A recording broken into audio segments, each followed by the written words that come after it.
The Seahawks were one of the most pleasant surprises of the 2022 NFL season. But do they have the pieces to go from frisky playoff team to legit Super Bowl contender in 2023? Well, we're going to talk about that here in today's video. Welcome in, everybody, to the Seahawks Deep Dive inside a series where we break down all 32 NFL teams, all leading up to my number one ranked team in my power rankings. Today, Seattle comes in inside the top 14. This is going to be a fun one. The Seahawks had a really exciting offseason, but they do still have some holes on this team that they're going to need some things to go right if they're going to take that big leap. So I'm excited to talk about what some of those spots are here today. But before we do get started, a ton goes into this series. It's really important to me that these videos do well. So if you could just take a quick second to hit that like button down below, it really does help. I really appreciate it. And make sure you subscribe if you enjoy the content. We got 13 more of these leading up to the start of the NFL season. But let's get into our first order of business, where we are going to recap this team's offseason and the movement that they had at each spot on the team. And that's going to start actually at the coaching staff, where they didn't have like monumental changes, but they definitely had some big names in and out of the building here, starting with Sean Desai, who technically kind of flies under the radar here because he wasn't listed as their defensive coordinator last year, but he was calling a lot of the shots in Seattle in kind of a crowded coaching room in terms of the defensive staff. He's going to take the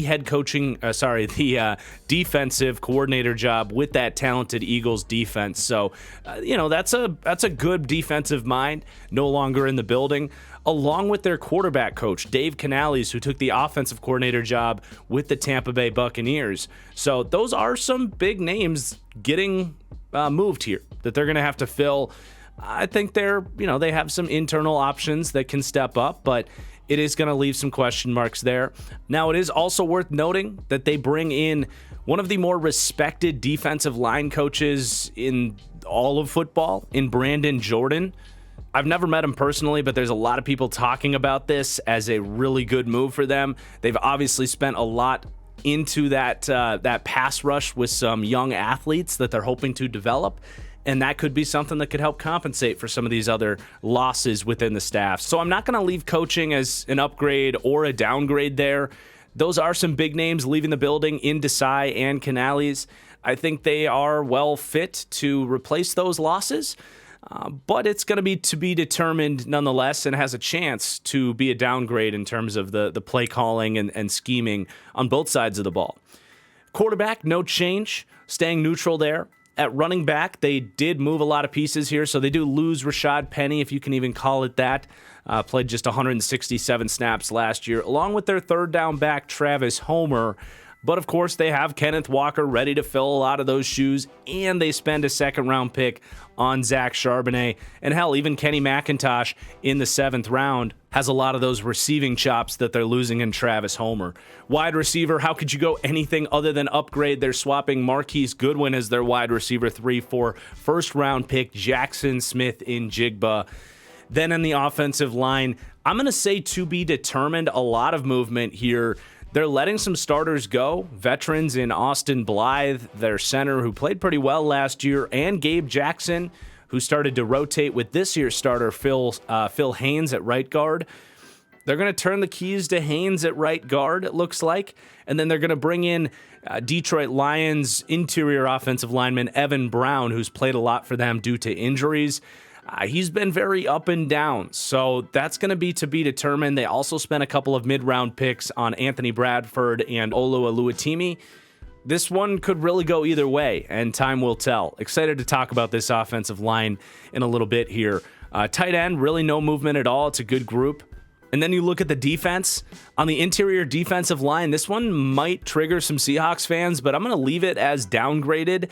So they're going to let really all 4 of their interior starters from last year leave. Shelby Harris, Poona Ford, Al Woods, Quentin Jefferson.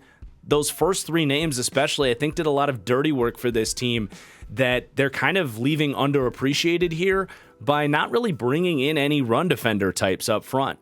They do spend a lot of money on Draymond Jones. And for that reason, I think Seahawks fans will argue that this group is upgraded ultimately because pass rush is more important than run defense. And I think that's a sound argument, but I really think they're losing a lot with those key players leaving on the interior D-line. And the other additions, Jerron Reed, Mario Edwards, Cam Young, Mike Morris, I don't think they're going to step into those shoes. That's just a lot for Draymond Jones to handle, and Draymond Jones is not a good run defender. So I am going to leave this as downgraded. I understand the approach to get more athletic and better penetration from that interior defensive line, but I do have some questions about their approach there. On the edge, got to leave this as upgraded. The only real loss is Bruce Irvin, who was brought in as a late season pickup, and they bring in Derek Hall in the second round out of Auburn. Then at linebacker, got to go upgraded there. You know, Cody Barton played well, and I don't think this is like a dramatic shift or anything, but definitely an upgrade getting Bobby Wagner back in the building. Not quite what he was as a coverage player, but an upgrade in run defense. Very excited to see him back in that Seahawks number 54. They also do lose Tanner Muse, who showed some promise at the end of last year, was a project linebacker for them.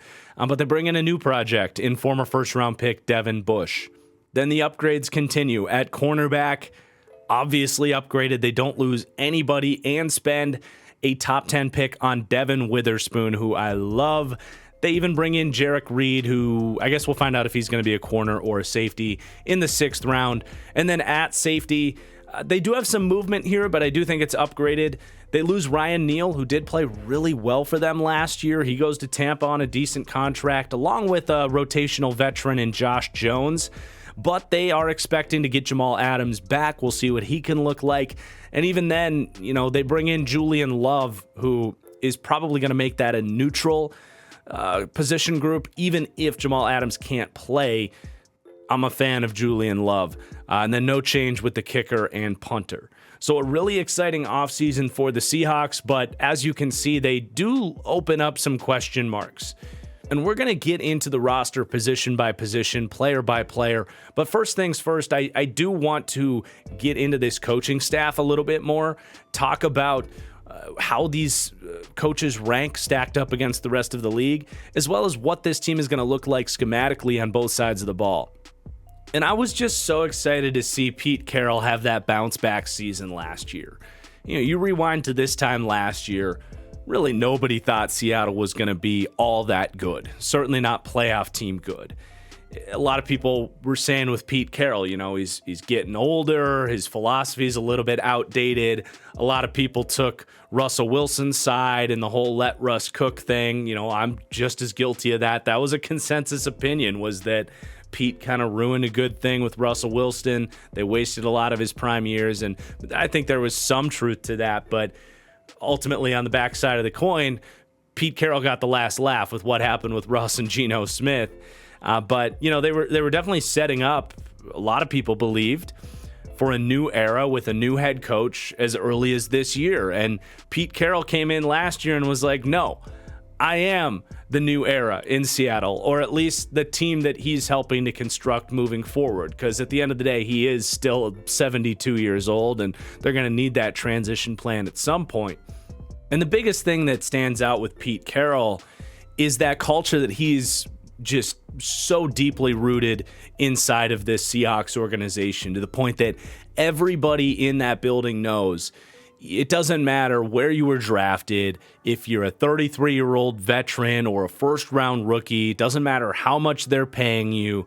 If you show up with your lunch pail and get to work, you're going to play. And they're going to play who they feel are the best players for their football team.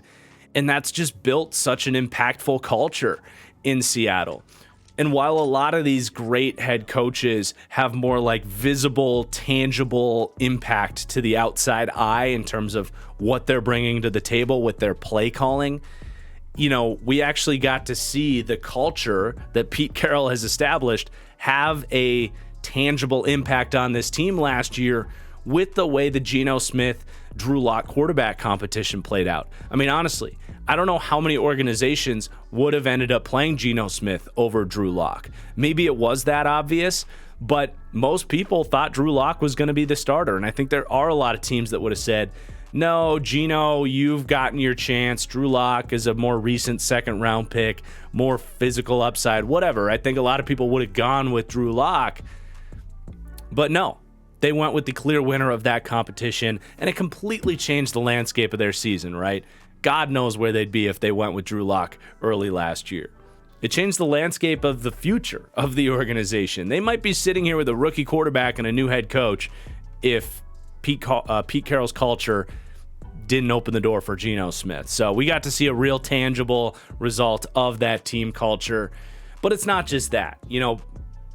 Because Pete Carroll kind of deviates a lot of the game planning, the play calling on both sides of the ball, it opens up the opportunity for him to kind of have this grand vision for the team where he can not just know that vision for what he wants this football team to be, but he can bounce around. He can go from position group to position group and coach up each individual player in line with his vision for the team. So whether that's a finite coaching point of where he wants to be on that specific play, or even more like the mental side of coaching, checking in with players' psyche, their morale, giving tough love to players that he feels can handle tough love.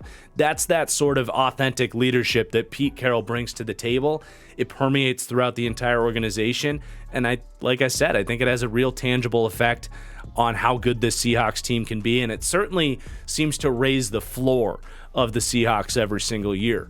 You can question if having a CEO type of head coach is as good as having a Kyle Shanahan or an Andy Reid, and I would say it isn't, but I still rank Pete Carroll as the 8th best head coach in the league, and the Seahawks rank inside of my first tier for overall team coach and culture. Now, because Pete Carroll kind of deviates the coordinating, especially on the offensive side of the ball, and in a lot of ways on the defensive side of the ball, it does put a lot of pressure on these coordinators to be really good. And I think in terms of the offensive coaching, they're in really good hands with Shane Waldron.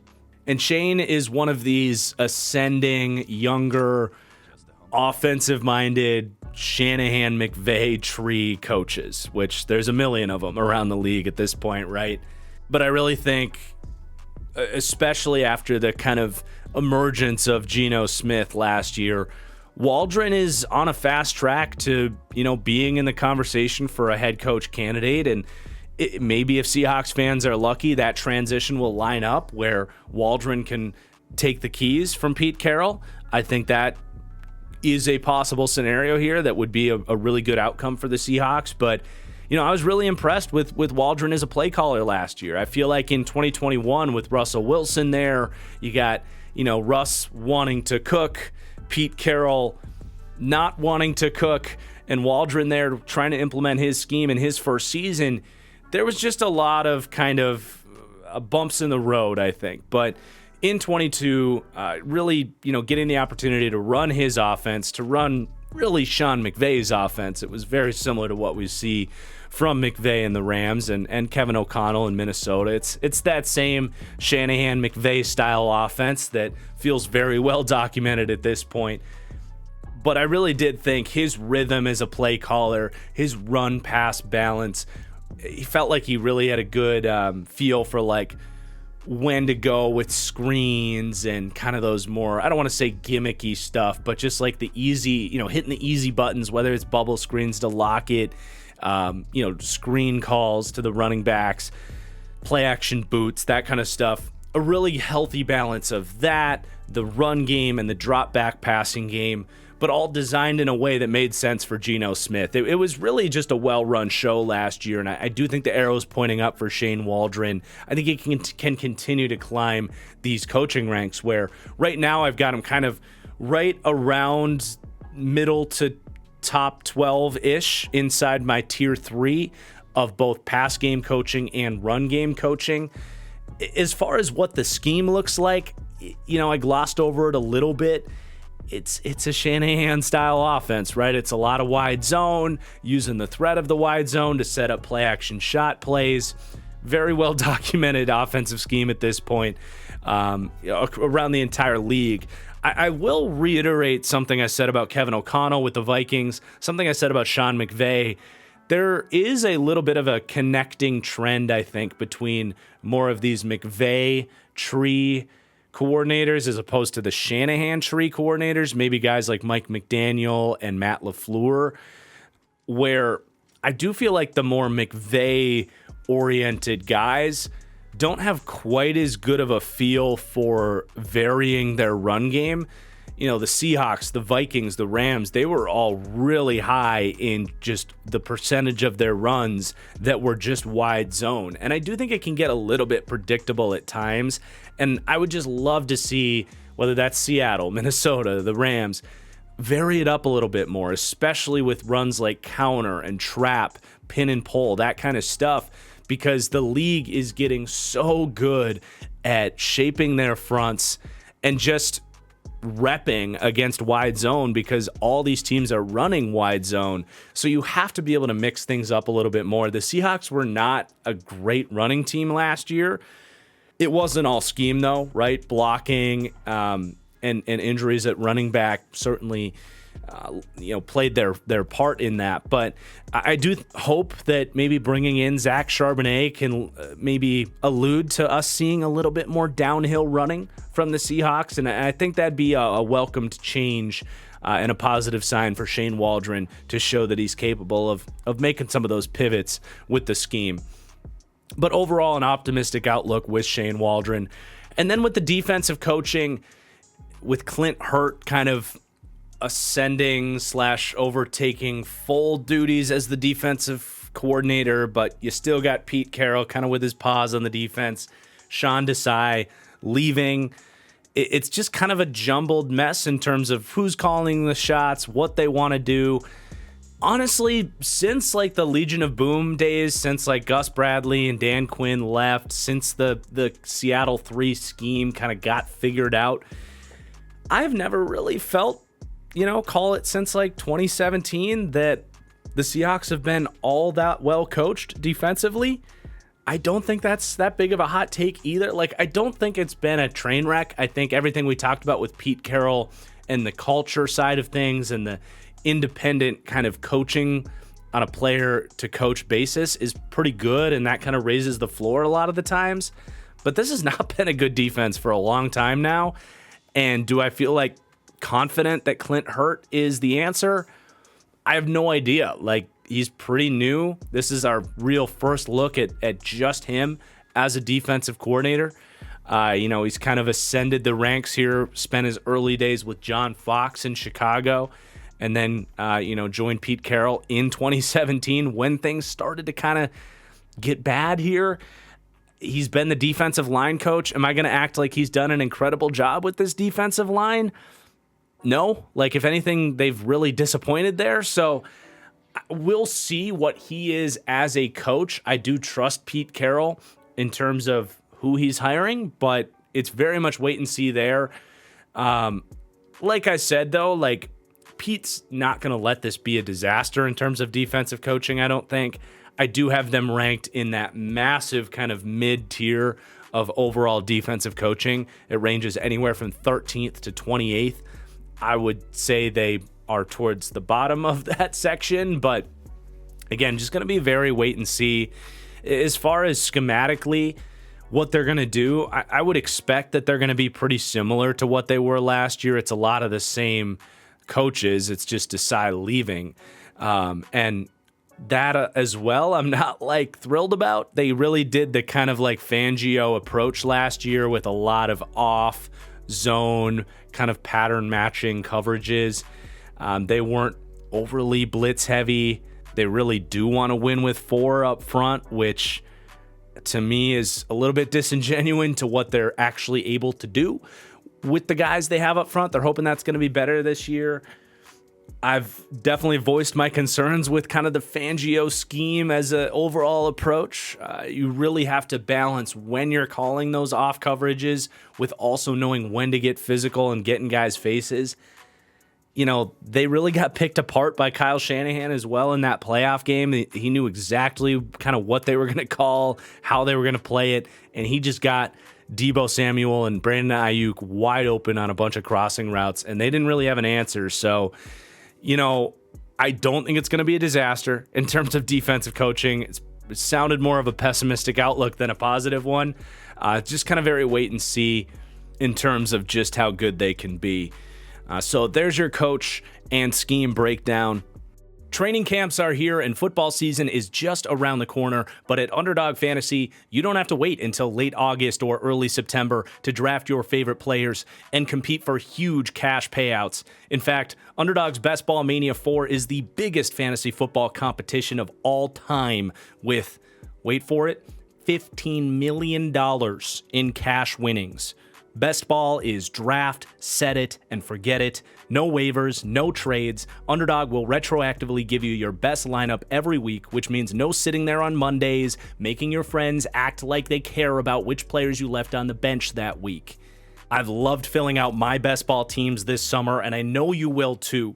And right now, if you sign up using promo code TFG at Underdog Fantasy, not only will you support this channel in a big way, but they will match up to $100 on your first deposit. That's 4 free entries into the Best Ball Mania competition or a season's long worth of entries into daily pick'em contests, which are the best way to enjoy NFL games even more with a shot of winning up to 20 times your entry.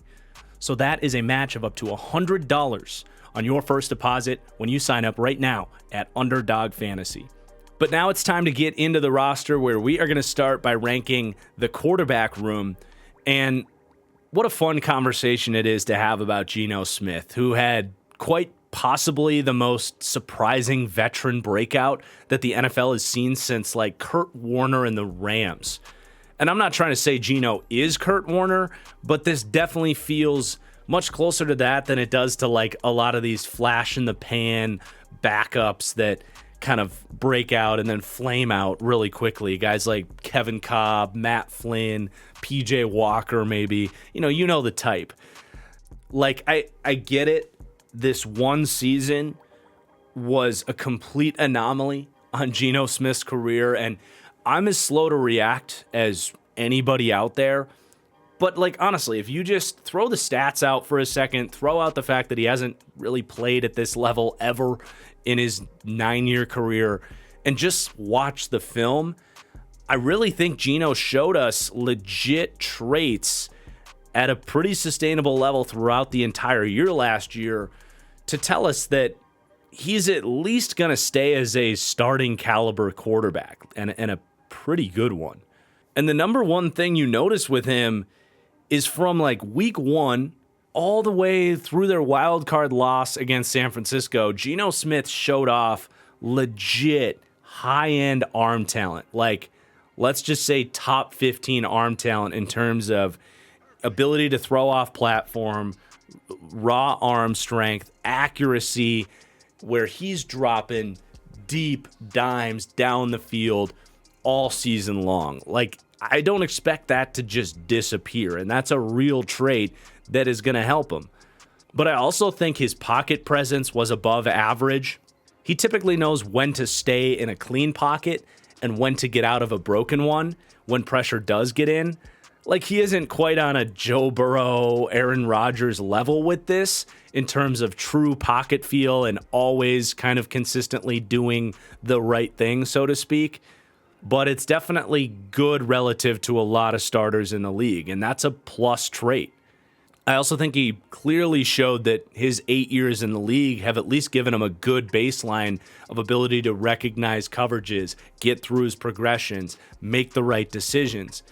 That said, I do think that's the area that you're really going to look at for Geno Smith in year 2, if you will, here, where it's like that processing and decision-making is really where it's going to be the deciding factor on just who he's going to be moving forward. Because, I think in the first half of last year's season, it looked great. He wasn't making a lot of mistakes. He was picking defenses apart, and he was playing like an MVP caliber quarterback. In the second half of the year, he did taper off a little bit more. He had more questionable decisions, a lot more turnover-worthy plays, putting the ball in harm's way.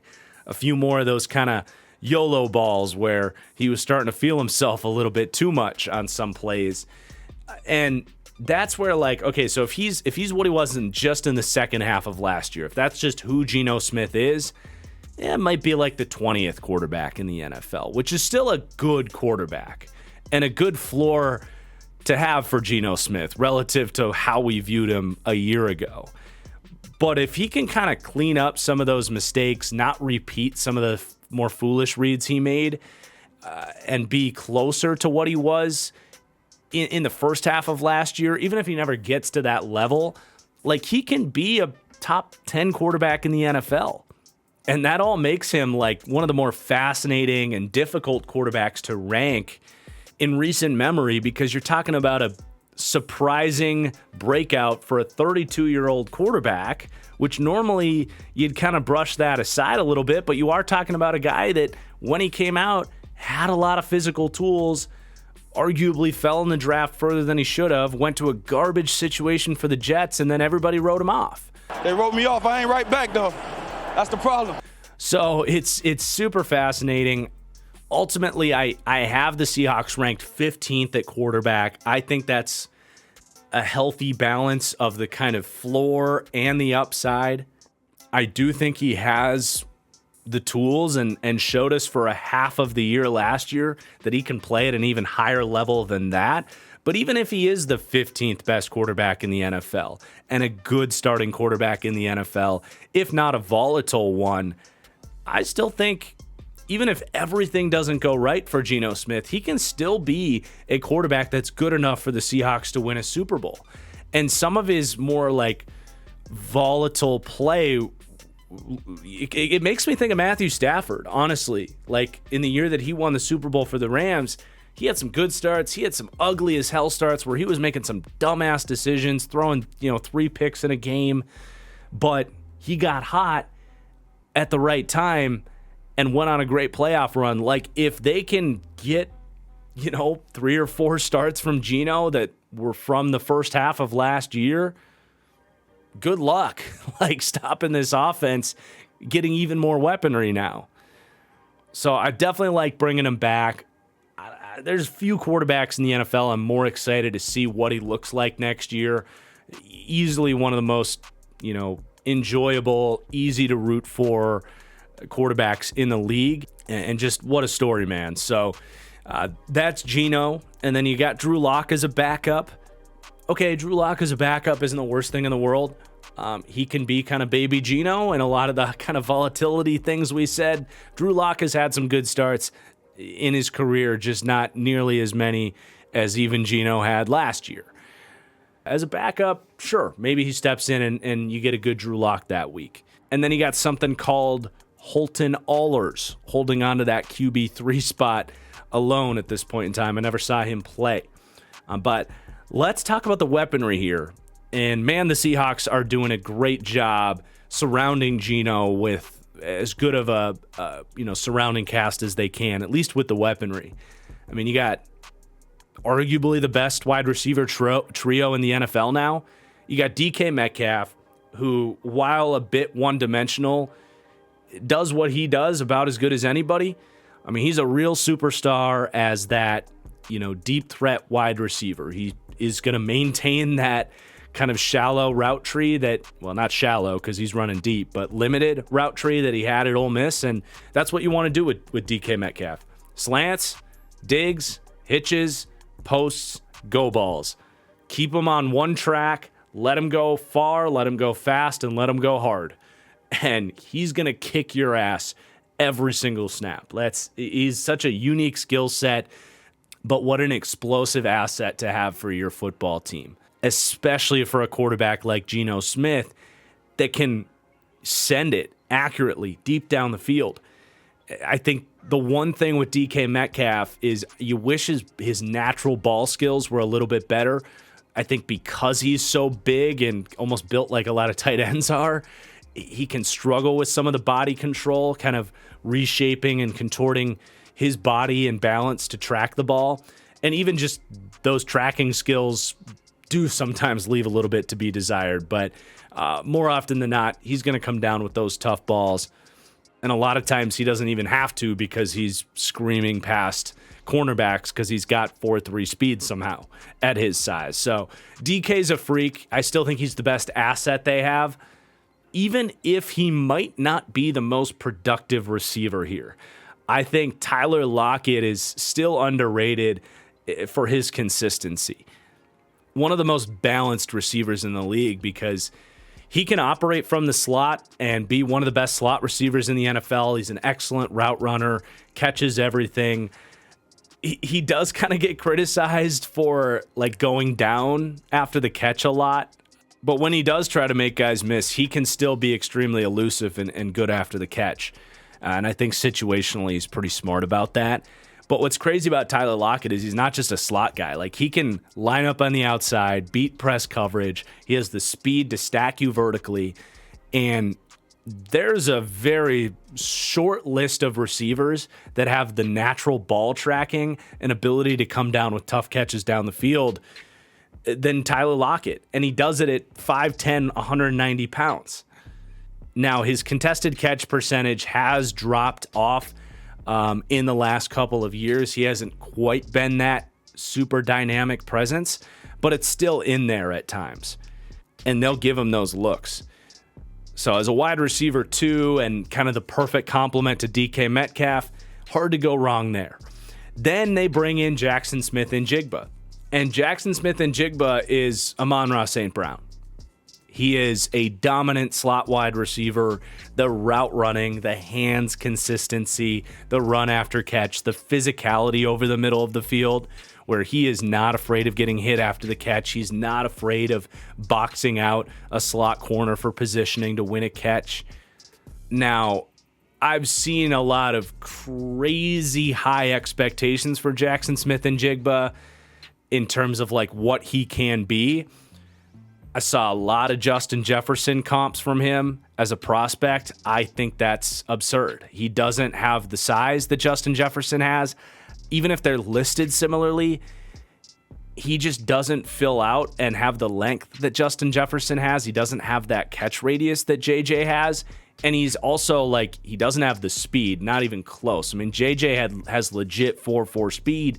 Jackson Smith-Njigba tops out very quickly in terms of his top speed. Jefferson also actually played on the outside in his sophomore year at LSU. So if you think he's going to be Justin Jefferson, I would push back on that heavily. If you think he's going to be Amon-Ra St. Brown, I'm on board. And the nice thing is, when you got DK Metcalf here, Tyler Lockett doesn't seem to be going anywhere anytime soon. When you go to 11 personnel, and they're going to be in it a lot, he's going to eat in the short to intermediate game because you're so busy worrying about DK and Lockett that you don't have time to focus on, shifting your inside zones towards Jackson Smith-Njigba. And the funny thing is, that's exactly what happened with JSN at Ohio State, where he had Garrett Wilson and Chris Olave kicking ass, distracting safeties on the outside. So couldn't be a much better landing spot for JSN. I think from a production standpoint, it's going to be pretty high because he's going to be open like almost every snap. He's so consistent. He's so reliable. It's easy production for a guy like Geno Smith. And I think they have a coordinator that showed last year he can find what the easy buttons are for this offense and hit them as consistently as possible. So I think all these guys are going to produce. I think the passing game is going to kind of seamlessly flow through these guys, with each guy having a very distinct role. They rank as the 6th best group of weapons in the NFL, which in the modern landscape of the NFL is very high praise. And what's really nice is it does not stop there. They've got other options here. I mean, you have 3 tight ends that are good players. I mean, Noah Fant never reached his potential. I don't think it's ever going to happen. There's just the consistency in the receiving game hasn't been there. I think in large part it's because he's been such a bad blocker. I think, for an Iowa tight end, the hope was that part of his game would come along, and it just hasn't. So it's difficult for him to consistently be a part of the offense when you want to get guys like Will Dissly and even Colby Parkinson, who has developed as a blocker. You want to get those guys out there on early downs. And that's just hurt Noah Fant's ability to consistently be a part of NFL offenses. But when he's out there, he catches everything. He's super fast. He is a good route runner. He's a huge mismatch problem. He's a unique weapon to have. I mean, he'd be the number 2 best weapon for a lot of teams, and he's a bit of an afterthought here. So that's pretty wild that he's just kind of this throw-in piece as a part of the Russell Wilson trade that they won. Just going from Geno to Russ alone was a win for them, let alone the picks and Noah Fant being a throw-in in there in a year of Shelby Harris. What a robbery. But yeah, pretty crazy that he's the fourth piece in this offense. And pretty crazy that you've got Will Dissly, who's an amazing blocker and a super consistent hands catcher, has actually been consistently one of the better contested catch options at the tight end position around the league. He's floated around that 65 to 70% throughout his career, which is really good. Only thing with Dissly is he's an abysmal athlete that can't create an ounce of separation. So, it's a healthy balance to have Fant and Dissly, even if neither are a complete, well-rounded tight end. Now, Colby Parkinson just might be the best player in the NFL that you've never heard about. I was a huge fan of Colby Parkinson coming out. He was a fourth-round pick out of Stanford. I mean, he played basically slot receiver at Stanford at 6'7", and he caught everything. And now in what's going to be year 4 for him as a tight end, he has put on weight. He has shown that he can play in line and be a legit blocker. He hasn't lost all of that athleticism that helps him separate as a route runner. And last year, when Dissly missed the final month of the year, he stepped into that role and honestly outplayed Dissly for the most part. Maybe not quite as good as a blocker, but was a real nice impact in the receiving game and an awesome red zone target. I mean, it is a cheat code that Colby Parkinson is like the 7th or 8th option in your passing game. And if I am any team that needs a tight end, I am just pampering John Schneider with phone calls trying to figure out what I can. Like, I would give up a 3rd-round pick for Colby Parkinson every day of the week. I think if he got an opportunity, he really could be a borderline star tight end. I really am that high on Colby Parkinson, but I just don't know if that's going to happen because he could easily just become a forgotten man in this group and never get that opportunity. Just needs someone to really believe in him. I'm really impressed with his development as a player, and I don't see a lot of holes in his game as a tight end. So I guess keep an eye on him. I think his upside to be a actual 3-down complete tight end is higher than Fant and Dissly. And maybe I'm just crazy, but I don't know. Seahawks fans, let me know what you think about that. And then you got the running backs. And, there's a lot of unprovenness about this group. I think DJ Dallas is the most established receiving back here. And, maybe early on we see a little bit more DJ Dallas on 3rd downs than you'd expect. This staff last year did really lean into the reliability of Travis Homer as a pass blocker and a hands catcher. And they might feel similarly about DJ Dallas. But that said, I mean, Kenneth Walker is just so dynamic as an athlete. He's never really been asked, going back to that anemic passing game at Michigan State to year 1 in Seattle. He's never really been asked to be much of a receiving presence. And maybe there is a lack of instincts in there, but it's pretty hard to believe a guy with this level of shiftiness, who I don't think is a dumb person, like, it's hard to believe he can't become at least a solid route runner, clean up his hands, and be a dynamic impact in the receiving game. We just haven't seen it, but I do think the arrow is pointing up, and there's an opportunity for him to take that role.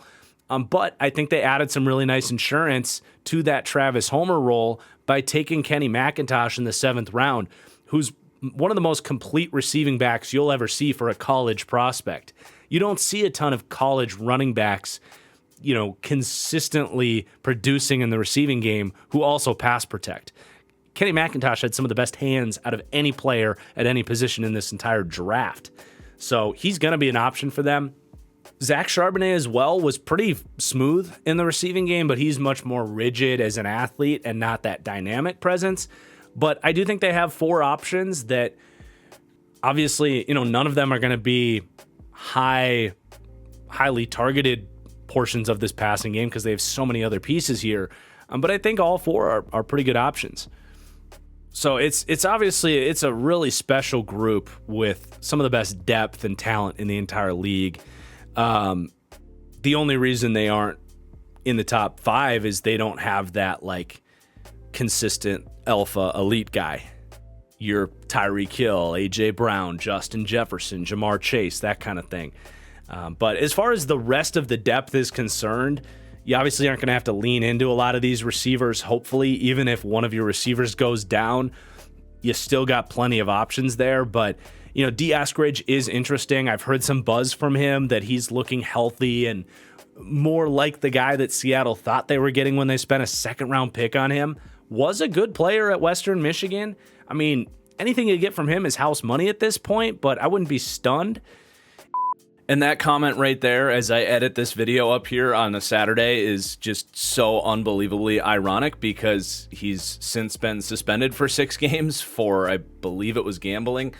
Does not really change the analysis. He's a backup here. I think he'll be able to get back out there after 6 weeks, but still objectively hilarious. If he could step in and survive as a good option here, that's really just injury contingent, though, because otherwise I don't see him getting on the field a whole lot. Derek Young, a big-bodied kind of DK Metcalf backup that they drafted in the 7th round last year. They put him at fullback a couple times, which was funny at the end of the year last year. Shows you just how built he is. Another guy to keep an eye on would be Cade Johnson. Really nice route runner from the slot. Liked his tape coming out. A nice backup to have. I don't know if he's got the physical presence to be a starter ever, but I think he makes this team and can be a good backup. They did have a couple interesting undrafted pickups, and I do still like Cody Thompson, by the way, out of Toledo, but they pick up Matt Landers as an undrafted rookie. Talk about a poor man's DK Metcalf. This guy's 6'3" with like 4.35 speed. He's very similar, honestly, to what Marquez Valdez-Scantling was as a prospect. So definitely keep an eye on him, I guess, if he makes this team. And then Jake Bobo also was a good player at UCLA, a good route runner for a big guy, but just doesn't have an ounce of athleticism to his game. So a limited player, but I did get to his tape. I thought it was pretty good. And then with the tight end depth, not that it really matters because you run 3 deep already, but Tyler Mabry showed some minor flashes last year, so I bet he makes it as a 4th. It's a special group, man. I don't know if anybody beats Seattle in terms of overall depth, and they're definitely going to be injury-proof. That's to say the least. But let's talk about these running backs a little bit more in terms of runners of the football, and they rank 13th in the NFL for me, and in large part that's just because these guys are young and still relatively unproven. You know, Kenneth Walker, I'm not going to say he's unproven. He's just young. I don't know that we saw that he's a top 10 back last year, but you could maybe make the argument that his film was that good. Ultra explosive guy, one of the shiftiest backs in the NFL. Reminds me a lot of like LaShawn McCoy in terms of that ability to consistently make that first man miss. And he's got one of the best, most nasty jump cuts in space. I will say if there is a knock on Kenneth Walker, I noticed this on him at Michigan State, and I think you saw it from time to time at Seattle, and I think this is a big reason they drafted Zach Charbonnet, is because he has such a nasty jump cut and he is so explosive, there is sometimes some wasted movement there, and he doesn't always get, quote-unquote, what he should on a well-blocked run. I think he can be a touch slow as well in terms of his decisiveness, where he's kind of always looking to set up that perfect run, where sometimes situationally you just want a no-nonsense back that's going to find the right hole, put his head down, get you 6 or 7 yards. And they didn't really have that here until now when they take Zach Charbonnet. So it's like the perfect complement. The beauty is in a wide zone offense like this, you're really putting a guy like Kenneth Walker in the perfect spot to succeed, where ideally he can turn the corner and win angles to the sideline, and then he can be gone to the house. But also it's like you're just pushing the edge until you can't, and there's cutbacks there, which he can hit those for sure. It's more on like gap, inside zone and stuff, where Walker, I think's vision is a little bit more iffy. But you're setting him up well there. And then again, you bring in Zach Charbonnet, a second-round rookie, really talented back. so many similarities to guys like, Jamal Williams, Alexander Madison, just really good, bruising, consistent NFL running backs. He's smooth in the receiving game, as we mentioned. Like, there's very little to criticize on Zach Charbonnet other than like overall upside. Like, I don't think he's going to be some top 10 back or anything, but they don't need him to be that, right? They've got Kenneth Walker to hopefully establish himself as that this year. I do think in terms of fantasy, these guys will eat into each other. I'm probably not taking either of them. If I'm drafting anyone, it's probably Zach Charbonnet in like best ball formats for like underdog, which again, if you're signing up, use promo code TFG to support the channel. But I think Charbonnet will have those weeks where he's getting those big boom weeks with 2 touchdowns, 40 yards. And, you don't have to make that decision to start him or sit him. Underdog will just plug him in best ball. In like any normal format, I think it's going to be a pretty frustrating rotation. And some weeks are just going to be pass-heavy weeks for the Seahawks too. So a ton of talent there either way. Again, they rank 13th. In terms of the depth, I don't hate DJ Dallas. He's kind of a freight train, full speed ahead type of runner. He's going to just kind of pick a gap and go. Good size, good speed, but not a balanced overall back. And then we kind of talked about Kenny McIntosh as well, being more of a receiving back only. He was actually not good as a runner. He was a unique prospect. That's why he fell to the 7th.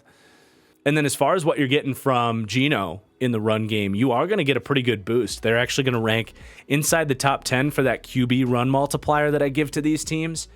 Not only is he a really good play action boot threat, which is going to help keep that backside defender honest when they do run wide zone, which is a lot. But they also leaned into him in the design run game a decent bit.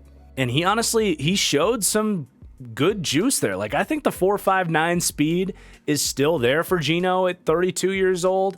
He's got some spring in his step, and he's a legit threat on even, he's got some size. You can go QB power with him, QB trap, like read option. They might even lean into that more now that they've seen a little bit more of it. So he's a legit threat as well. All of the weapons here are just fantastic. Now, you get to the offensive line, and that's where the hype train needs to be at least paused for a second to take a look at this group and wonder if this is going to be good enough to have like this, top 5 crazy offense. As good as these playmakers are, O-line is extremely important too, and heading into the year, I think this is one of the worst groups in the league, though there's a lot of promise here.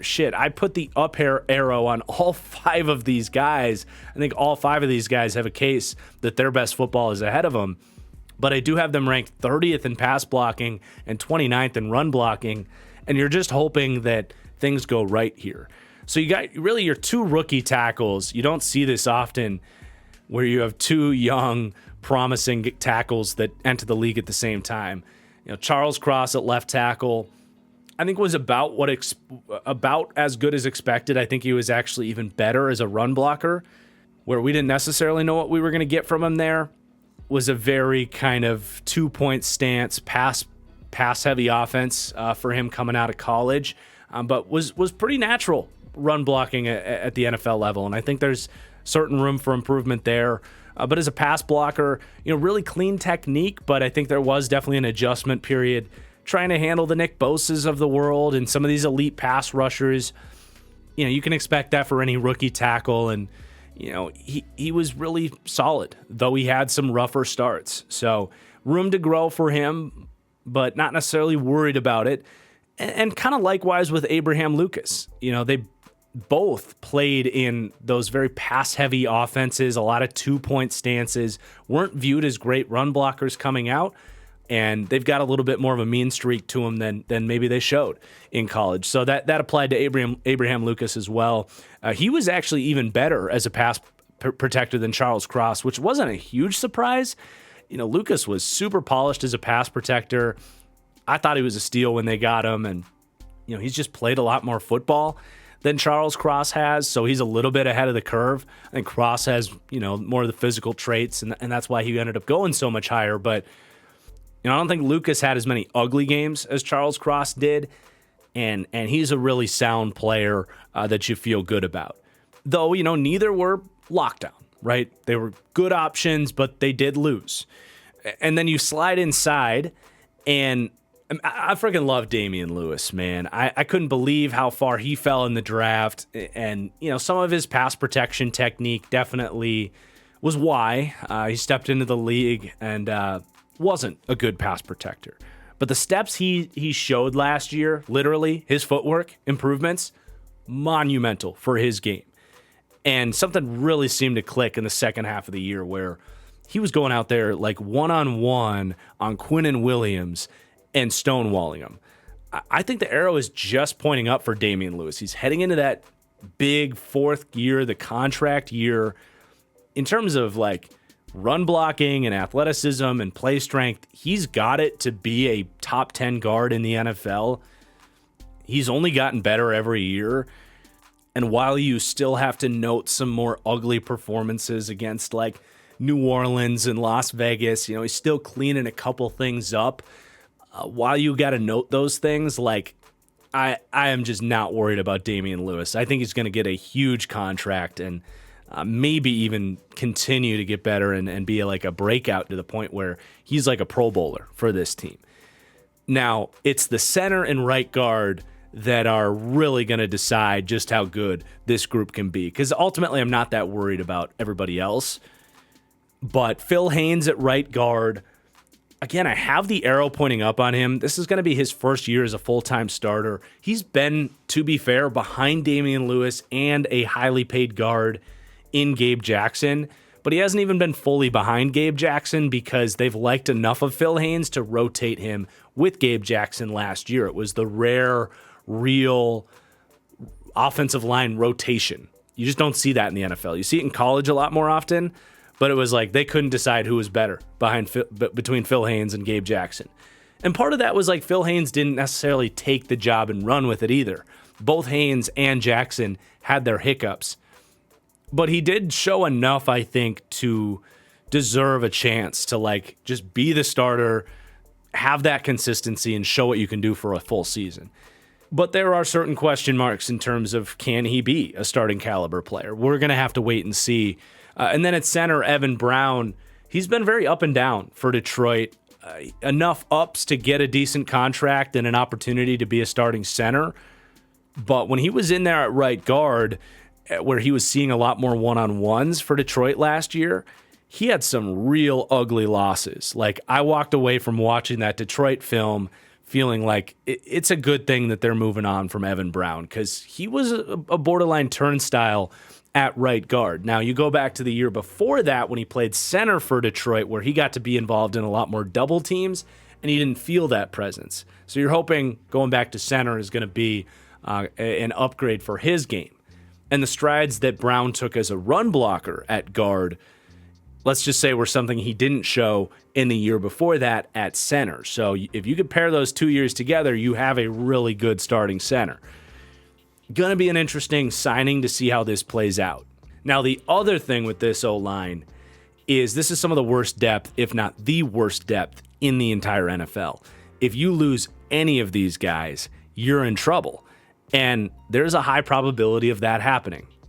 It's, there's only maybe 3 or 4 teams a year, if that can get through a full season without losing starters on the offensive line. So at tackle, it's Stone Forsythe, was his 6th round pick, just shit bricks for feet. I'll just leave it at that. He's got a good anchor, he's got good hand usage, but any sort of speed is going to run right around him, and he can't run block to save his life because he's just not a good athlete. Beyond that, it's undrafted developmental types. You obviously don't want to lean to that. And then on the inside, okay, it just depends, how optimistic are you for a 4th round pick and a 5th round pick? A 4th round pick being Anthony Bradford and a 5th round pick being Olu Oluwatimi. Oluwatimi was viewed by a lot of people as a big draft steal. He was one of those guys that was really high on those sort of consensus boards, but I watched him at the Senior Bowl. I watched his college tape, and I'm like, he's okay. He is a moving brick. he just doesn't get off the ball at all in the run game. So you just don't get much there. I would be really worried about how well he can block wide zone. I didn't love his ability to reach block, and I think that would be a problem. Like, I think you're going to get a lot of defensive tackles knifing into the backfield and blowing up wide zone before he can even get started, because they're just going to cross his face. And in pass protection, you're not going to run through him, but you can run around him because his feet just aren't that good. So I was not a huge Oluwatimi fan. Fifth round pick was fine for him, but I think the expectations for him just didn't match what I saw. Anthony Bradford, on the other hand, definitely got hyped up by some of those kind of not ESPN, but like the insider types where the NFL was higher on him than sort of the consensus and what the tape showed. Because let's just be honest, his tape was booty cheeks in pass protection. I did not have a draftable grade on Anthony Bradford until I heard some of that hype coming and the fact that he might be, kind of an early fourth round pick like this. And, I'll factor that into the equation here, but he has, he is one of these guys that is going to have to take to coaching, and maybe someday he turns into a good guard. Like, that happens, right? Gets to NFL, gets real coaching. There's not even 32 good offensive line coaches in the NFL, let alone in college. So, like, I get it. You draft a guy because he is 330 pounds, he's got a decent first step, and can, move people off the ball. There's potential there. The odds of that happening right away are extremely low. Like, I think they think they got another Damian Lewis out of LSU. I don't. I loved Damian Lewis as a prospect. I thought he was a much better athlete and a much better run blocker, and got into it, got after it in the run game a lot more at LSU. Bradford had a good 10-yard split time, I think, is what it was. I could be wrong about that, but I did not think it matched the tape. So if you're counting on that this year when you're trying to win, I think that's a problem. We'll see what he is 2 or 3 years from now. Then you got Joey Hunt, Jake Kieran. They've been around, and they've been turned around. Let's leave it at that. Again, you got to keep this group healthy, and depth does matter. I would love to see this team go out and get some more insurance for this offensive line. This is a team, though, that is going to get a boost from their skill blockers in the run game. I mean, Will Dissly is one of the best run-blocking tight ends as an inline guy. Loved what we saw from Colby Parkinson. DK Metcalf will delete you. Even Tyler Lockett gets into it. Definitely a slight bump there from them. But, yeah, I'm not going to say I'm horribly worried about this offensive line. I like that all of these guys are trending up. I think it's sound process for all 5 of these guys to be starting for them this year. It's just a lot of unprovenness that's going to have to land on the right side of the coin for them. So to wrap up the offense, I have them ranked 12th offensively in the league, really with just the offensive line dragging that outside of the top 10. If the offensive line does click into place, this is easily a top 10 offense. This could be a top 5 offense. And Geno as well, I think, you could argue that the arrow could be pointing up for him. Like I said, if he's what he was in the first half of last season and the offensive line is good, could this be the best offense in the NFL? I mean, shit, I don't know. I don't think that's insane. It's possible. So a super talented group there. If this team is going to make that Super Bowl leap, it's this group becoming that special. But they have some work to do, right? It's not a given. But let's talk about the defense, starting with the defensive line. And this is the group I'm most worried about, kind of holding the Seahawks back. And it has held this defense back for a long time. And they rank 28th for me in pass rush, 31st in D-line run defense. I am worried about this group. I'm not going to lie. Just straight up. Getting Nwosu was a start last year. He had a huge career year. I do expect some regression to the mean for him in terms of overall production. He ended up with 62 pressures, 10 sacks last year. Look, he's a fine player. He's got some quickness. He's got a rip move. He can drop into coverage. He can sidestep you in run defense. Good player. If he was your 4th best player on a really good defensive line, I'm fine with that. But for him to be your most productive pass rusher coming into the year, That's horrible. Like he is not going to put. I would be stunned if he put up those numbers again. He was 104th in pass rush win rate. So he's getting schemed up a lot, unblocked pressures, turning into sacks, that kind of stuff. He produced up there with guys like Trey Hendrickson, Brian Burns, Montez Sweat. He doesn't have the skill set to win as a rusher like that. He was a hybrid rusher coming out. He still is a bit of a hybrid rusher. Fine player. You'd rather have him than not. But if we stay on the edge, like they really need these guys with like the high-end traits to step up. They've got 3 second-round picks that they've desperately been wanting to hit. And obviously one of them, Derek Hall, is a rookie this year, but it just hasn't been there yet. They spent the second-round pick on Darrell Taylor. Thought that pick was high. Now, he's been better than I thought. He's produced. He's one of these guys that he's got crazy get off and quickness. He has a nasty like spin move. He can win with some speed to the corner. But he's kind of got like one way he wins, and that's an exciting way to win, because if you win on a spin move, or if you scream off the edge, not unblocked, but if you can, slip by an offensive tackle before they can really get their hands on you, like, it's an exciting way to win because you're going to sack the quarterback more often than not. And that's why his pressure to sack rate is like maybe the best in the NFL over the last 2 years, where like when he's winning big and sacking the quarterback. I think he had 10 sacks last year on like 27 pressures. But that's just not a world you want to live in. You want more down-to-down, consistent pressure. I mentioned Uchenna Nwosu was 104th in pass rush win rate last year. Darrell Taylor was 106th. So that's just kind of where they're living, where if you want to go and rush 4 and get a guy to just beat the tackle one-on-one, if these are your 2 starters, they have a 12% chance of getting through. That's just not going to cut it. That means you got to go to blitzes and stunts and games to scheme up your pass rush. And that's just not a healthy place to be.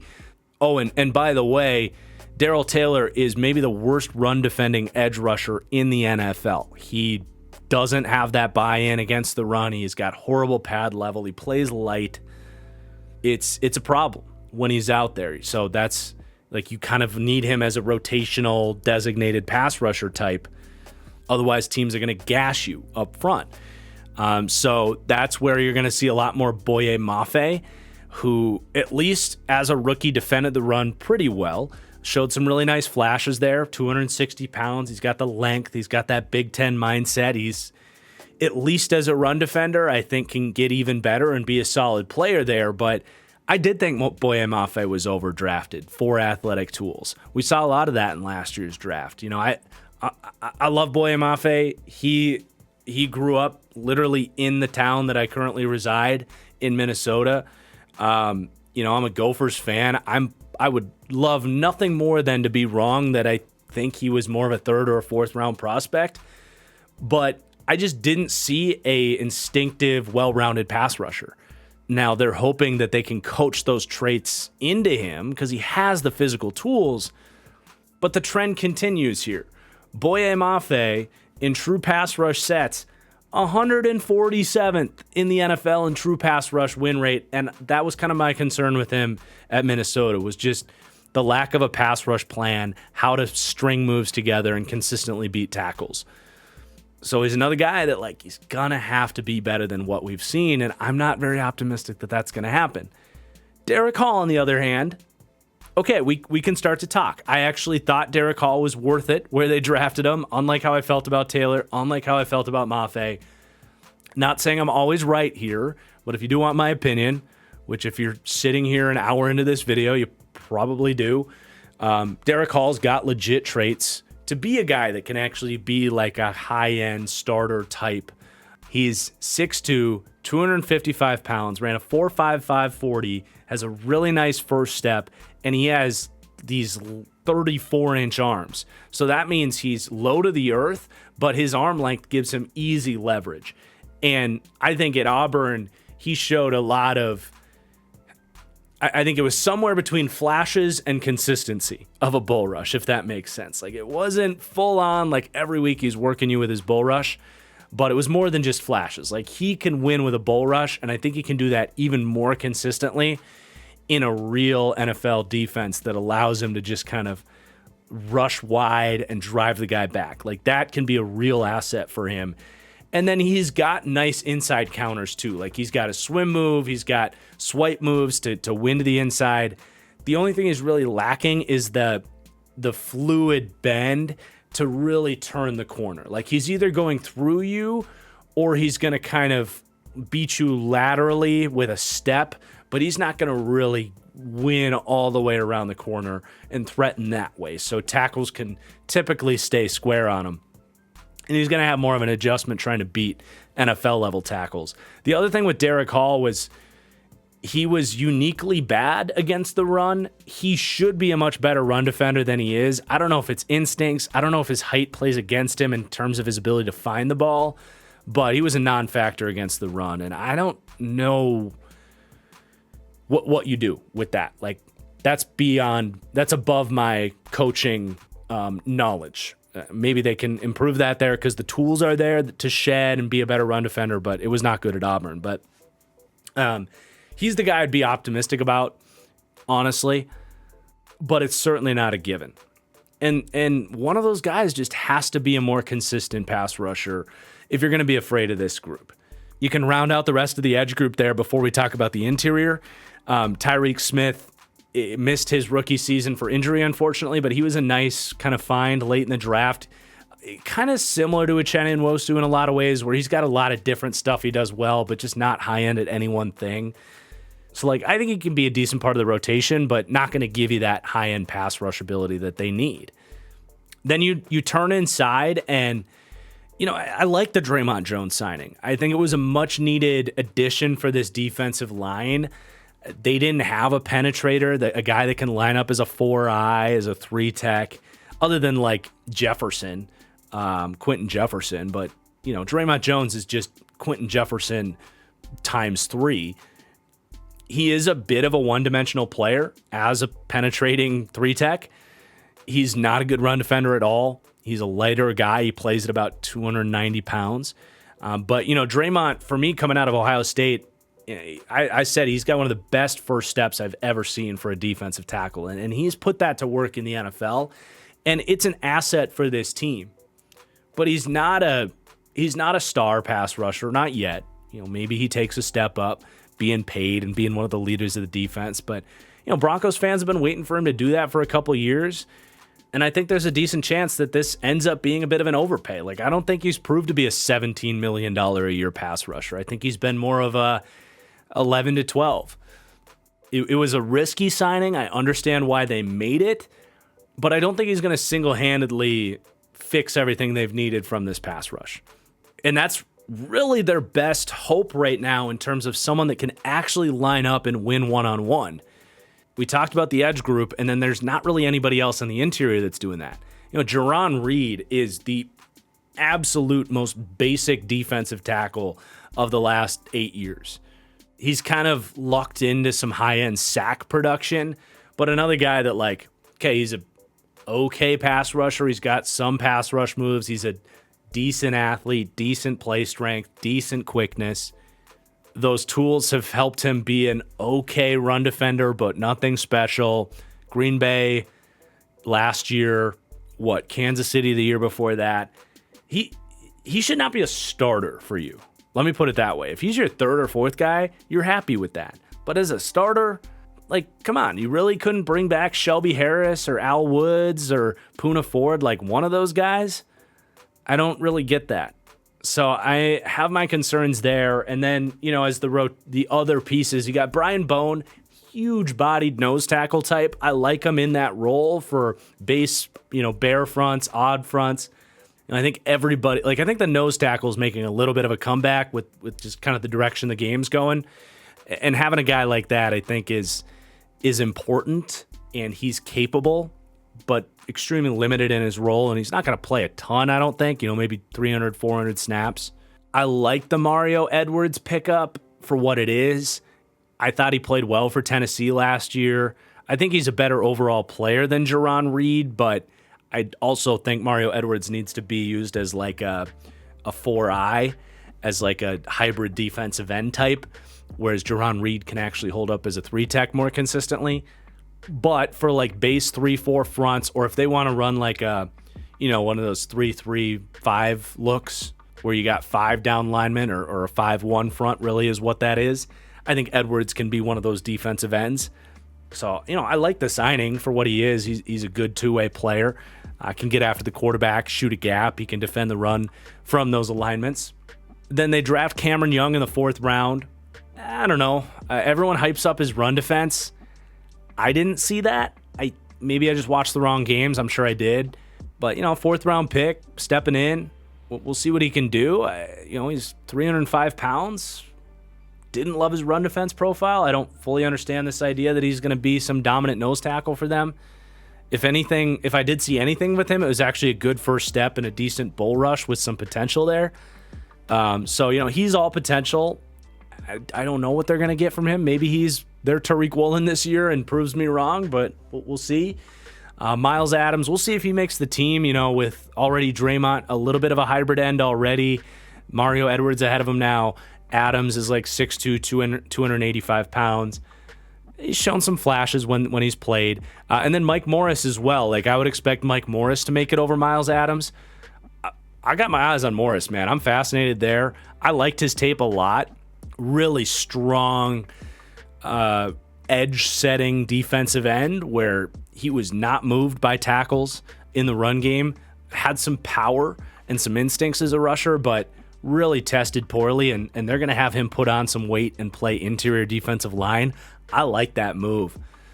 Very fascinated what he could be in a year or two after he gets used to playing at that weight, but I'm not expecting much from him in year 1. So, yeah, man, 28th in pass rush, 31st in run defense. I've got my concerns about this defensive line, and, I try to be optimistic. I'm not overly optimistic. I guess it is worth bringing back up. They bring in Brandon Jordan from Michigan State, this highly touted defensive line coach, to try to finally get the most out of this group. It's a big ask given the expectations for this group, but it would definitely be another feather in Jordan's cap if he can turn these, especially these young edge rushers, into impactful guys in the NFL. Now, things do get much better as we get through the rest of this defense. This linebacking group is going to be really fun. I've actually got them ranked 2nd in the NFL in linebacker run defense, but 20th in coverage. So there is a bit of a split there, but Bobby Wagner coming back paired with Jordan Brooks, again, 2nd in the NFL in linebacker run defense. Both of these players are, is Jordan Brooks top 10 in linebacker run defense? I think he's close. Bobby Wagner still definitely is. I mean, Wagner is, I think, the best in the league right now as far as being in on his keys, being a half a step ahead of what a normal linebacker would be. Paired still, like, he's still 240 pounds. He can still shed at the point of attack. Incredibly consistent tackler. He's a menace in the trenches. He's, I think, lost a full step in terms of coverage. Like we said, they're a very split group there. He still has incredible IQ. He can still kind of navigate towards the quarterback's eyes, and he can do some nice stuff when asked of very simple coverage assignments. Just a very shallow hook curl, maybe handle the flat or man up a slower tight end. Like, he can do some of that stuff still. But, he's not flying around the field. He looks and feels and plays much more like you would expect from a 240-pound linebacker. He's I would just say at this point, an average to slightly below average coverage player, but incredible against the run. And I like the signing. I mean, the leadership he's going to bring, the intensity he's going to bring alone is going to help. And then he's still a good football player. Still ranks as a superstar run defender for me. And then Jordan Brooks is just a baby version of that. I think getting this mentor back in the building is going to be good. I think Brooks is still at the development stages in a way in his career. Linebacker does, for a lot of people, just take years and years to be a complete player. I think Brooks finally has started to show some flashes in coverage. He is still a bit of a stiff. I don't know that he's ever going to be a great coverage player, but in terms of getting proper depth and, reading route combinations and being a little bit more of a versatile coverage player, I would still love to see some gains from Jordan Brooks. But in terms of run defense, not really any questions there. He's got incredible speed to the ball. He's super physical. He loves to hit, loves to take on blocks. He also is a full-sized linebacker. So they clearly have a style that they're looking for. They want these guys to just play fast, rally to the ball. And if that means giving up a little bit in terms of range and coverage, they're going to live with that and hope that, the secondary can supplement that in terms of coverage, and hopefully they can be good in terms of scheming around that as well, in terms of buzzing a safety down, using a guy like Jamal Adams potentially as more of a Cam Chancellor type of linebacker. Yeah, it's a fun group. Depth is lacking.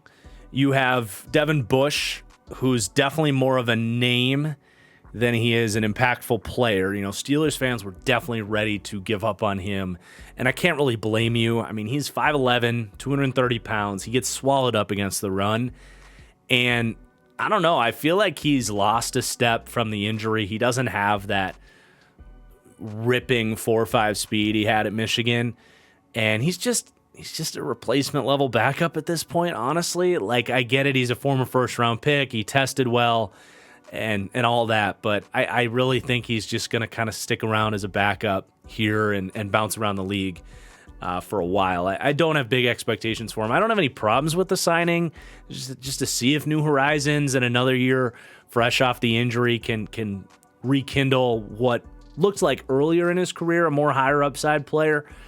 But if you get that, that's house money. You've got your two starters ahead of him. And then you got Ben Burke-Kirven, definitely still in the developmental stages of his career, even though he's in year 3 or 4. He's barely played here, so we don't really know what he is. John Radigan probably makes this team a little bit more of a thumper out of Army, brings a little bit more potential size and run defense. Obviously, that's the style that they want with their starters. So if someone did go down, if they don't love what they see in Devin Bush, wouldn't be stunned if Radigan ends up being the guy that gets more snaps than expected here. Not too familiar with Vi Jones or Patrick O'Connell. So really good group, if not a little bit one-dimensional there with the linebackers. But, they're hoping that this really 6-person secondary can supplement some of those intermediate coverage deficiencies that the linebacker core brings, and then they'll really bring out the run defense from the linebackers. I've got the Seahawks ranked as the 12th best secondary in the NFL, and this definitely has potential to be a top 10 group. I mean, this is really where the talent of this defense truly lies. Obviously, at cornerback, they hit on Tariq Woolen in the 5th round last year. A really unique prospect coming out, a converted receiver out of a lower level of competition. He was a UTEP or UTSA, 6'4", 4.27 speed, and really raw coming out. But they made it work last year, and he had some really nice play, man. He had a huge kind of rookie breakout, if you will, to the point that people were comparing him to Sauce Gardner, which is just Seahawks fans. Can you fucking stop, please? He can be a great steal of a 5th round pick, an awesome rookie season, without trying to compare him to one of the most shut down corners in the NFL. It's not what Tariq Woolen was last year. It's just not. Woolen was a guy that the best thing he brought from a coverage perspective was he does not get beat deep. Because, they play him over the top, but you can't stack this guy. He's got crazy speed. That paired with his length gives him just maybe the best recovery of any corner in the NFL. So even if he takes a false step, which, he takes more false steps than a lot of corners because he was a super raw guy coming in, and it just happens. But the fact that his recovery allowed for his production last year just goes to show you what his upside is. But yeah, he didn't get beat deep. He's a former receiver, so he's got these great ball skills to find the ball, to catch the ball. The interception stats is where a lot of fans are going to point to. And that's great. I think that's sustainable. When he's in a position to make a play, he's going to make it. Now, I have a little bit of a take, and I had this with Mike Renner when he came on for our interview a couple weeks ago. One of my hottest takes this year is that Tariq Woolen has a pretty serious regression season, to the point where he's kind of a league average starter. I think the scheme they played him in was the perfect usage for him that allowed him to not get beat over the top and have that ball production. But I do think the interception numbers inflated the public perception of how good he really was. I don't see someone with crazy route anticipation when receivers began their breaks on a hitch route or a dig route or a comebacker. He was a half a step slow. And I think what you saw in the Niners game is exactly what I had started to see from him on film. Was you could really come out and 9 times out of 10 feel like if you ran about a 10-yard, any kind of stopping action route underneath Tariq Woolen, whether they were playing him in off quarters or off cover 3, if you ran a dig or a hitch, that guy was going to be open almost every single time. And that's exactly what the Niners did. And they picked Tariq Woolen apart in that playoff game. And now the book is out on him. And it's going to be really on Tariq Woolen to speed up that processing, tighten the area between those route breaks much quicker. And that's going to come at the potential for him to be exposed over the top, where honestly, when he did really try to anticipate stuff, he would get over aggressive. And we saw this against play action a ton, and against double moves. He got not just beat, but like blown coverage beat, where the guy is, not 20, but like 5 to 10 yards blazing past him. Again, Kyle Shanahan exposed this in that playoff game, and it showed up on film. So either he's going to get beat underneath more often because the book is out on that's how you beat him. You now have Devon Witherspoon on the other side that is going to be much more lockdown. So teams are going to want to target Tariq Woolen more often. And then if he starts to jump a little bit quicker, that's where you're going to see double moves and just good routes in general, just beat him over the top, where, yes, his recovery is great, and sometimes he'll make plays on that, but this is the NFL. And if you guess wrong, you can get beat. And that's what we've seen with Trayvon Diggs. I don't think they're entirely different types of players there. Now, just like we've seen with Diggs, I think this could be a career trajectory where he has a little bit of a rough learning season and he settles in as a much more balanced player in the future. Now, this is all just a big take. He could just continue to get better, and me doubling down on being lower on Tariq Woolen could be something that completely backfires in my face, and I'm prepared for that. But I'm just saying this is what I've seen from him on tape, and I think NFL teams are going to see the same thing, and I'm expecting a worse year from Tariq Woolen. Still a super talented player with a bright future, but there are a lot of flaws in his game. Also, by the way, putrid run defender. The tackling's one thing. He misses a lot of tackles, but just in terms of gap discipline and playing the run, horrible. But ultimately, I'm not trying to dunk on Tariq Woolen. I'm just trying to pump the brakes a little bit. I will say I love that he is going to be your number 2 because the playmaking is there. And when you do target him, you are always risking that he's going to make a play and intercept the ball. And maybe his interceptions even go up because Devon Witherspoon is on the other side of the field.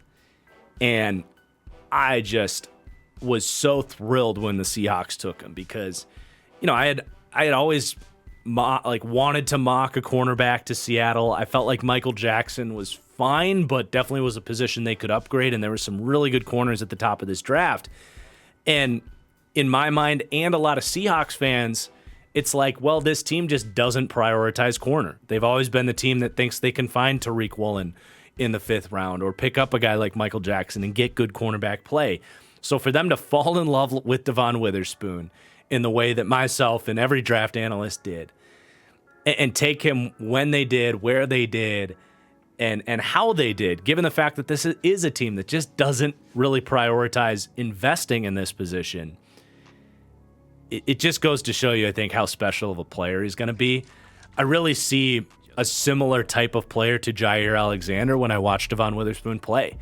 And the most consistent and best thing I said about Witherspoon coming out was it felt like he had the offense's play call a lot of the time, in that he knew what route his coverage assignment was about to run. Because you talk about route anticipation and route squeeze, you just don't see players at the pro level or the college level, especially, obviously, that can do that like Devon Witherspoon. And Jair Alexander is one of them. And then you pair that with a guy who has lightning quick feet, fluid hips, change of direction, enough speed. He's not a blazer. Good press coverage technique. A incredible effort against the run. I don't know if that'll ever be an elite physical presence because he is a slender player, but he's at least going to be a good run defender.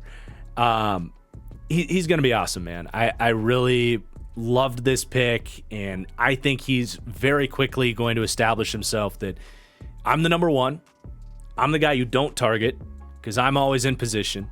He's going to allow the Seahawks to go to a lot more man coverage and just be a lot more versatile in their coverage in general. And then Tariq can really settle in as the playmaking number two, the guy that you can test him. You can maybe get him on a double move. There might be weeks where Tariq Woolen frustrates you, but there's going to be weeks where you can't target Devon Witherspoon and you end up throwing 2 picks to Tariq Woolen because he's such a ball hawk and so instinctive. So this could be a really complementary duo that elevates this whole defense because they're able to take the ball away. But it is a reminder that Witherspoon's a rookie. You never know. He could have his learning curves. I'd be surprised, though, if he wasn't at least a really good corner in his rookie season. And then you got Kobe Bryant in the slot. And, I was happy for him that he, 4th round pick, started all of last year basically as their slot corner.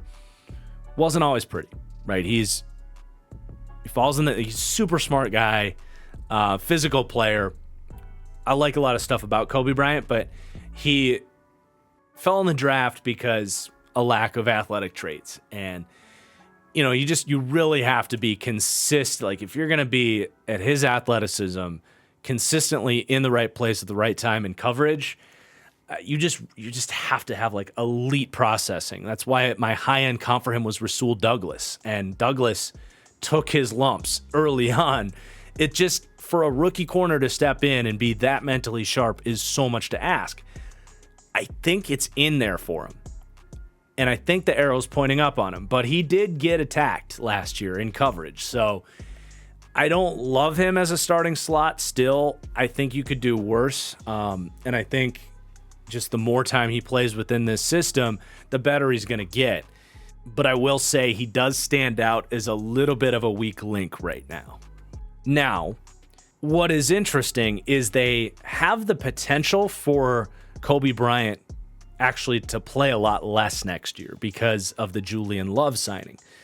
So they have some options here. You got Quandre Diggs, who's your free safety. I like Quandre. I think Quandre Diggs is a very solid, good starting free safety. If quarterbacks make stupid mistakes, he's got consistent hands. He's got good speed. Very secure tackler, consistent run defender. All around a good balanced player. I think at points in his career he's been a little bit overhyped, but I don't have any issues with him. I think as a free safety, gets the job done. You know where he's going to be. You know what he's going to do. Now, the 2 safeties here is interesting because Jamal Adams, people forget, is still here. I mean, he's been injured really the majority of the time since Seattle traded 2 first-round picks to get him. When they acquired him from the Jets, he was an elite safety. He was in the conversation for who the best safeties in the NFL are. And that's not where he's at now. In fact, now everybody likes to point out how overrated he is and how much he's struggled in coverage since he got to Seattle. And there's a lot of truth to that. But I think, it's somewhere in between, right? Like, let's assume he's healthy for a second. Like, he didn't just forget how to cover tight ends and be an instinctive intermediate zone defender when he got to Seattle. I think they played him deep a lot. He ended up with some unfortunate coverage assignments, lost pretty ugly, and the injuries have not helped. And clearly trading 2 first-round picks for him was not this front office's brightest moment. But if he can get back healthy, he can still be an impactful coverage defender and an elite run defender and a potential impact towards this pass rush and this run defense as just an overall, I would say, slot defender. And the nice thing is, like, when Adams was really struggling, the idea of taking a Jamal Adams and just making him your slot corner was pretty crazy. But we've seen, like, Kyle Hamilton have success in Baltimore. The Cardinals are going to be doing this with Isaiah Simmons. The Panthers had a lot of success doing this with Jeremy Chin. Jamal Adams is in that mold of kind of like tweener hybrid defender. And if the Seahawks are smart, they could really just kind of take Kobe Bryant off the field, unless it's like a dime package situation, and just kind of make Jamal Adams their sort of quasi slot corner. And I kind of think they might do that, honestly, if he can come off the pup and be healthy and be back to the good old Jamal Adams. And I really think he could have a bounce back season and I guess remake his image as a different type of player, because his instincts around the line of scrimmage are special. So I'm definitely pulling for Jamal Adams. Definitely can't have too high of expectations because the injury he's coming off of is significant, and we don't know that he's going to be full speed. He's already shown some coverage deficiencies in Seattle. There's a world where he's just not available for this team. And that's, by the way, the reason they could do that with Jamal Adams if he's healthy is because they signed Julian Love, who is the ultimate hybrid defensive back. Really liked his tape in New York last year. Was very surprised they let him go. And Seattle gave him decent money, though not anything crazy, to come in here. And by the way, Love can just be their slot corner and a potential upgrade to Kobe Bryant as well. So I really think if they play this well, Kobe Bryant doesn't need to be put in situations where he can be a weak link, maybe much more like he was last year. So it will be interesting to see if Jamal Adams can stay healthy and how this plays out. But man, if Witherspoon is as good as I think he could be in his rookie year, and Jamal Adams is healthy, and let's just say Tariq Woolen is what he was last year, this can be easily top 10, top 8, top 6 secondary. This could be a really special group this year if things go right. I don't think the floor is that bad either, but the ceiling's pretty insane. Now, they do have a notable lack of depth at safety, at least.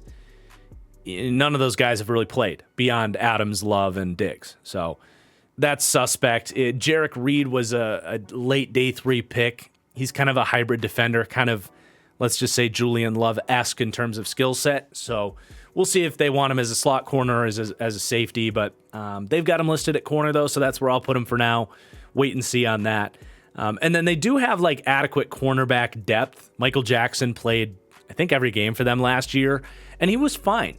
So he gives you even more flexibility. Like, I think they go with Kobe Bryant as their slot corner, but if he's really struggling, you can slide Witherspoon into the slot for a year and stick Michael Jackson back outside. Like, again, they have alternative routes to protect the world where Kobe Bryant really struggles in coverage.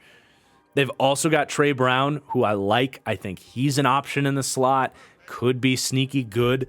They didn't go to him last year.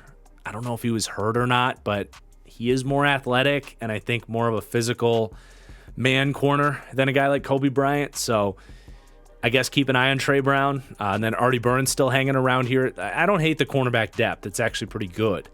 So you like that. Again, they rank 12th in terms of DB coverage. They are, for me, towards the top in terms of the run support from the defensive backs. That is very contingent on Jamal Adams being healthy, however.